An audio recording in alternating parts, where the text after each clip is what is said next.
Bonjour et bienvenue dans ce nouvel épisode de Douce Naissance, le podcast dédié à la parentalité, la naissance, la grossesse et bien plus encore. Je suis Fanny Pillard, accompagnante périnatale et maman de 2 garçons. J'ai à cœur de vous partager ce qui me passionne et fait sens pour moi. Vous accompagner dans cet événement si merveilleux et en même temps si bouleversant de donner naissance et n'être parent.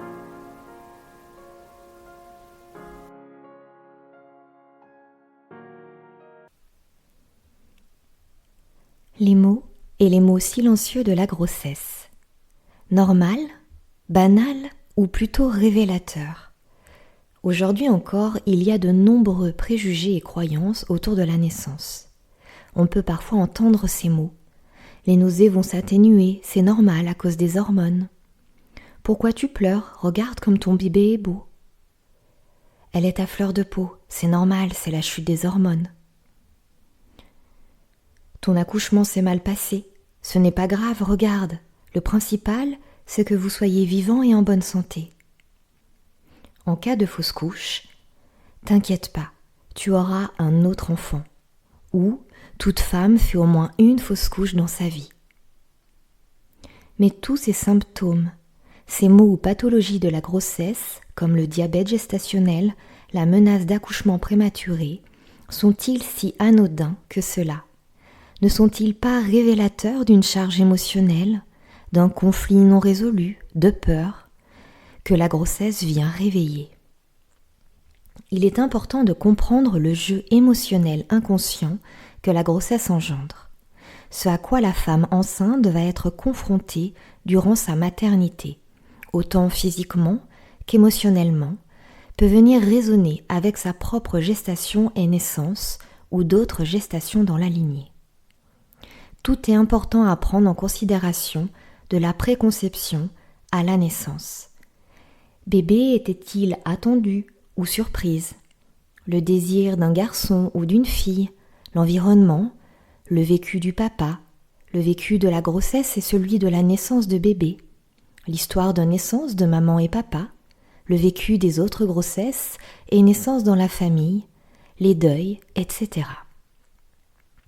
C'est un merveilleux cadeau que l'on se fait à soi en allant visiter notre histoire de naissance et surtout une immense libération pour nos enfants. Dans mes accompagnements, je propose la réflexologie douce naissance qui est un accompagnement spécifique de la femme enceinte et durant les 3 mois suivant la naissance de bébé. Il s'agit d'un accompagnement psycho-émotionnel et corporel mettant en synergie la réflexologie plantaire, la libération des émotions, le lien avec bébé et l'équilibrage énergétique des méridiens. Cette approche consiste à prendre en considération la femme dans sa globalité et le bébé qu'elle porte à travers. Son état physique et émotionnel du moment, son histoire personnelle de maternité, de gestation et de naissance. Mettre des mots sur les émotions vécues durant cette période est important. Les peurs, angoisses, événements stressants ou traumatiques non exprimés se cristallisent.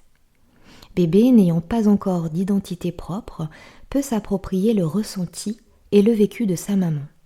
Il peut croire que c'est à lui de prendre soin des émotions de ses parents. Bébé va également faire sa propre version de tout ce qui se passera au cours de cette période. Il va donc déjà créer des croyances et des pensées limitantes qui auront une répercussion sur ses comportements plus tard. Je vous donne un exemple. Une femme âgée de 30 ans fait une fausse couche. C'est sa première grossesse. Elle vit cet événement difficilement. Quelques mois plus tard, elle est de nouveau enceinte. Elle a peur de perdre son bébé et de revivre la même souffrance, alors elle met de la distance avec ce petit être et lui parle peu. Puis une fois le premier trimestre passé, elle est rassurée, mais pas totalement. Elle commence à parler à son bébé, mais elle a surtout besoin de le sentir bouger pour être certaine qu'il est bien vivant. Du point de vue de la maman, elle met une distance avec son bébé car elle l'aime déjà tellement qu'elle a peur de souffrir encore une fois si elle le perd. Puis elle a besoin de le sentir bouger pour le sentir vivant. Du point de vue de bébé, cela peut être, je précise peut-être, car cela n'est pas une généralité et toute histoire de naissance est différente. Maman n'est pas en lien avec moi, alors elle ne m'aime pas. Je me sens seule, je n'arrive pas au bon moment, je me sens abandonnée ou rejetée. Bouger, c'est être vivant, et rester inactif, c'est être mort. Cela peut engendrer des enfants qui seront très actifs au quotidien, et même la nuit, pour montrer qu'ils sont bien vivants, comme dans le ventre de leur mère. Bien sûr, ceci est un exemple, et non une généralité. Parfois aussi, il n'y aura aucune conséquence. Je vous parle de cela pour vous illustrer l'importance de venir poser des mots, exprimer les émotions pour les libérer. Poser des mots pour que bébé sache réellement tout ce qui s'est passé, ce que maman et papa ont ressenti à ce moment-là.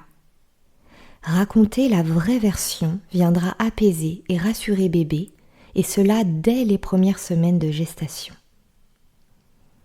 Il n'y a aucune culpabilité à avoir eu certaines pensées, émotions, difficultés ou doutes, avant, pendant et après la grossesse. Nous restons des êtres humains cheminant chaque jour avec notre propre histoire et vécu. La seule chose est de mettre des mots et de raconter notre histoire à notre enfant afin qu'il puisse vivre sa propre histoire et surtout sa vie d'enfant. Qu'il puisse comprendre que ce sont aux adultes de s'occuper de leurs émotions et de prendre soin d'eux et non pas lui. Vous pourrez vous demander comment votre bébé peut comprendre ce que vous lui racontez. Il vit en symbiose avec vous en totale connexion. Toutes vos émotions, tensions internes et non-dits sont ressenties par votre enfant. En parlant, votre charge émotionnelle diminue et même si bébé ne comprend pas tous les mots, il capte l'intention du message et s'apaise. Un langage simple et non détourné en utilisant les mots, tels qu'ils sont comme le mot « mort », évitera à l'enfant toute interprétation. Si par exemple vous utilisez le mot « parti » pour citer la mort, il pourra s'angoisser à chaque départ par peur que vous ne reveniez jamais. Si tout cela vous parle, je vous invite à prendre du temps avec votre bébé ou enfant et à lui raconter son histoire de naissance, votre vécu, vos ressentis et émotions. Un temps de partage et de connexion à lui qui parfois vous laissera sans voix tellement les mots peuvent être libérateurs de nos mots et ceux de nos enfants. Je vous remercie chaleureusement pour votre écoute et votre temps. J'espère que ce podcast vous aura inspiré. Si vous avez aimé, dites-le avec des étoiles et abonnez-vous pour le recevoir dès sa sortie. Pour en savoir plus sur l'accompagnement que je propose en Savoie, proche de Chambéry, vous pouvez consulter mon site web accompagnement-douce-naissance.com. Je vous souhaite une douce journée. À bientôt pour un prochain épisode.